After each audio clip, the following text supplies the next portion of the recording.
Ja sam Branimir, ja sam rodan iz Slavonije, supruga me prijavila za make-over. Nisam ni znao da me prijavila, sam me zvala da dođem kući. Evo, očekujem da se vidim sa novim osmijehom koji čekam cijeli život.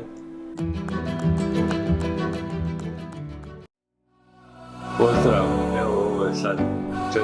dan da smo u Splitu.